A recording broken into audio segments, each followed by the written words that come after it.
রোমের এই মর্মে চিঠি পাঠাইলেন, হে রোমের বাদশা হেরাক্লিয়াস, তুমি আল্লাহর উপর ঈমান আনো এবং তুমি আমি যে নবী হিসাবে আমাকে তুমি মেনে নাও, তুমি ইসলাম ধর্ম গ্রহণ করো।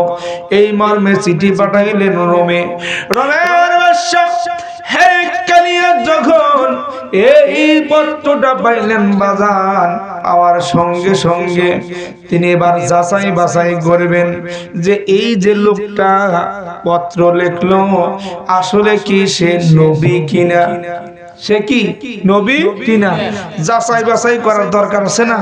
যাচাই বাছাই করবে, আসলে তো করার দরকার। আমার নবীর ওফাতের পরে অনেক বন্ড নবীর আবির্ভাব ছিল, অনেক বন্ড নবী কি মারা ছিল। তা কি জানেন? গোলাম আহমদ কাদিয়ানি, এই কাদিয়ানি এও নবী হিসাবে দাবি করছিল, নাউজুবিল্লাহ। এও বলছিল যে কোরআনের ভিতরে আহমদ নামে এক জায়গায় লেখা আছে, এই আহমদ নামে যে লিখছে আমি সেই আহমদ নবী, নাউজুবিল্লাহ। অথচ আল্লাহ তাআলা কোরআনের ভিতরে বলতেছেন, মা কানা মুহাম্মাদুন আবা আহাদিন মির রিজালিকুম ওয়ালাকিন রাসূলুল্লাহি ওয়া খাতামান নাবিয়্যিন। ওয়া খাতামান নাবিয়্যিন, আমার নবী মুহাম্মদ হলো সর্বশেষ নবী, আখিরে জামানার নবী। তিনি আমি নবুয়তের সব কিছু শেষ করে দিয়েছি। হাদিসের ভিতরে আল্লাহর নবী বলেছেন, এ সাহাবারা জানো, এই যে একটা বিল্ডিং এর এক জায়গায় যদি একটু ফুটা থাকে, মনে রাখবে এই বিল্ডিংটা অসম্পূর্ণ রয়েছে। পৃথিবীর ভিতরে যত নবী রাসূল আগমন করেছে, আমি নবীর দ্বারা আল্লাহ তাআলা ওই বিল্ডিং এর যেরকম ফুটা বুঝাইলে যখন ক্লিয়ার হয়ে যায়, সম্পূর্ণ হয়, আমাকে আল্লাহ রাব্বুল আলামিন আখিরি জামানায় শেষে পাঠাইয়া নবুয়ত শেষ করেছে। কোন সুবহানাল্লাহ। অথচ এই গোলাম আহমদ কাদিয়ানি সে কইতেছে আহমদ নামে এক জায়গায় লেখা আছে, আমি হলাম সেই আহমদ, আমি হলাম নবী। কোন নাউজুবিল্লাহ। এরকম বন্ড নবী বের হয়েছিল। সেই হেরাক্লিয়াস এবার চিন্তা করলো যে আসলে জানার দরকার আছে কি নাই। যেই যে লিখলো, পত্র দিল যে আল্লাহর উপর ঈমান আনো, আমি নবী মুহাম্মদ আমার উপর ঈমান আনো, আবার তুমি ইসলামের উপর ঈমান আনো, এইভাবে যে লিখলো দিনের উপরে থাকো, আসলে কতটুকু সঠিক? এই হেরাক্লিয়াস এবার কি করলো, তার যতগুলো লোক রয়েছিল সৈন্যবাহিনী গুলোকে ডাকলো। ডাকার পরে বলতেছে, হে আমার সৈন্যবাহিনীরা, দেখো মক্কা নগরী থেকে কোনো ব্যক্তি রোমের প্রবেশ করেছে কিনা। যদি কোনো ব্যক্তি প্রবেশ করে, ওই ব্যক্তিকে ধরে নিয়ে আসো, আমার নিকটে নিয়ে আসো। এবার খুঁজে খুঁজেই দেখলো, মক্কা নগরী থেকে একজন ব্যক্তি ব্যবসার উদ্দেশ্যে রোমে প্রবেশ করেছে। তার নাম হলো আবু সুফিয়ান। আবু সুফিয়ানকে ধরে নিয়ে যাওয়া হলো।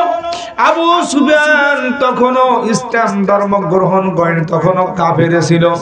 আবু সুফিয়ান যখন হেরাক্লিয়াসের নিকটে চলে গেল, হেরাক্লিয়াস বলতেছেন, আবু সুফিয়ান, আমি তোমাকে কিছু প্রশ্ন করার জন্য ডেকেছি, ভয় পেও না, সঠিক কথাগুলো কিন্তু বলবে তুমি। বলে, হুজুর আপনি বলেন, বাদশাহ বলেন। এবার বাদশাহ, রোমের বাদশাহ বলতেছে, তোমার এই মক্কা নগরীতে একজন নবুয়তি দাবি করেছে, বলো তো বলো, এই যে ব্যক্তিটা কোন বংশের? গরিব বংশের না সম্ভ্রান্ত বংশে জন্মগ্রহণ করেছে? এবার আবু সুফিয়ান মিথ্যা কথা বলার সাহস পায় না, কারণ যদিও কাফের হয়, তারা মিথ্যাকে পাপ মনে করত। এবার আবু সুফিয়ান বলতেছে, যে ব্যক্তি নবুয়তি দাবি করেছে, ওই ব্যক্তিটা একটা সম্ভ্রান্ত কুরাইশ বংশে জন্মগ্রহণ করেছে। কোন সুবহানাল্লাহ। হেরাক্লিয়াস রোমের বাদশা ডাক বলতেছেন, আবু সুফিয়ান রে, আমি বুঝতে পেরেছি পৃথিবীর ভিতরে যত নবী পদার্পণ করেছে, আগমন করেছে, সকল নবী সম্ভ্রান্ত পরিবারে জন্মগ্রহণ করেছে। কোন সুবহানাল্লাহ। আমি এক নাম্বার প্রশ্নের উত্তর পেয়েছি, হ্যাঁ হ্যাঁ লোকটা সঠিক কথা বলেছে। কোন সুবহানাল্লাহ। এবার দ্বিতীয় প্রশ্নটা করব, সঠিক কথাগুলো বলবে। বলে বাদশা গো আপনি বলেন দ্বিতীয় প্রশ্ন কি?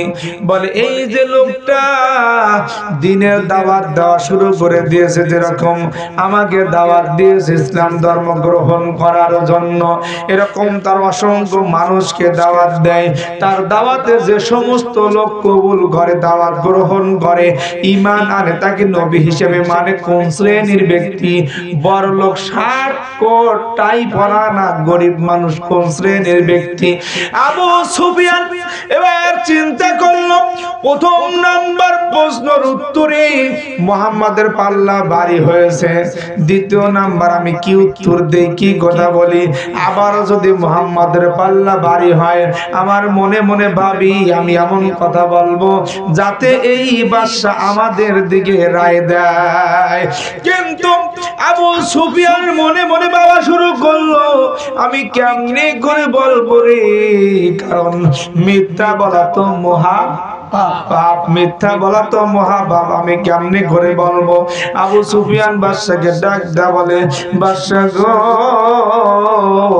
যেই ব্যক্তিটা মুহাম্মদ নামের যেই ব্যক্তিটা দাওয়াত লাগায়, ওই ব্যক্তিটার উপরে ঈমান আনে, যারা ঈমান আনেছে তারা সর্বপ্রথম গরিব মানুষেরাই। কোন সুবহানাল্লাহ। এ বাজানরা, গরিবের মর্যাদা আছে কি নাই? গরিবের মর্যাদা আছে। আমার আল্লাহর নবী বলেছেন, জানো জানো এই গরিবরা কঠিন কিয়ামতের ময়দানে तमाम ধনীদের চাইতে 500 বছর আগে জান্নাতে চলে যাবে। কোন সুবহানাল্লাহ। 500 বছর কত সময় তাকে জানেন? আমার আল্লাহ রাব্বুল আমিন কোরআন দিয়ে জানায় দিয়েছে, ওয়া ইন্না ইয়াওমান ইনদা রাব্বিকা কাআলফি সানাতিম মিম্মা তাউদ্দুন। পরকালের একদিন এই দুনিয়ার 1000 বছরের সমান। কোন সুবহানাল্লাহ। তাহলে পরকালে 500 বছর, এই দুনিয়ার হাজার হাজার বছর আগে গরিবেরা জান্নাতে চলে যাবে। কোন সুবহানাল্লাহ। আল্লাহর নবী যখন জান্নাত ভ্রমণ করলেন, নবীজি চোখের পানি ছেড়ে যে কাঁদে। নবীজি যখন জান্নাতের ভিতরে ঢুকে দেখে একজন ব্যক্তি হেঁটে হেঁটে খরম পাইতে হেঁটে হেঁটে যায়। আল্লাহর নবী এবার চোখের পানি ছেড়ে দিয়ে বলে, ভাই জিবরাইল, ওই যে লোকটা যাও তো দেখা যায় আমার বেলাল যাইতেছে। কোন সুবহানাল্লাহ।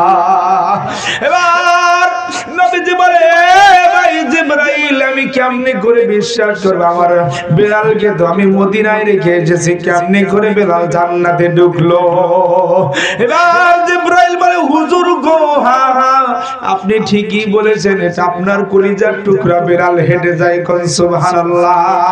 নবীজি আরো অগ্রসর হইলেন, দেখেন যতগুলো মানুষ জান্নাতের ভিতরে দেখা যায় রে, সমস্ত মানুষগুলোই গরিব মানুষ, অল্প সংখ্যক ধনী মানুষ, এছাড়া সকল মানুষ ওই গরিব মানুষ। কোন সুবহানাল্লাহ। নবীজি আমার জাহান্নাম এবার দর্শন করলেন। জাহান্নামে যা দেখে গরিব মানুষের সংখ্যা কম, অধিকাংশ মানুষ হলো বড়লোক। গরিবদের কি টেনশন আছে? নাই।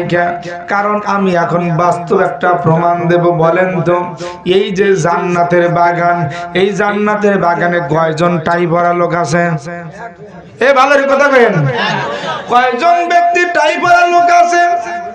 আমার নবীজি ক্যালকুলেশন করেছেন, জান্নাতে যা দেখছে আমরা বাস্তব দুনিয়ার জান্নাতেও তাই দেখতেছি। কোন ঠিক কিনা? অধিকাংশ জরিপ করা যদি যায়, দেখা যাবে অটো চালায় না, ভ্যান চালায় না, কৃষক মাঠে কাজ করে, ভাটায় কাজ করে, ইট বানায়। কোন ঠিক কিনা? আর কোটটাই পরা ব্যক্তি একটাও এই জান্নাতের দুনিয়ার জান্নাতের মাহফিলে নাই। তাও আল্লাহর নবী তো জান্নাতে দুই একজন কোট পরা লোক দেখছিল, আমরা এর একটাও দেখতেছি না।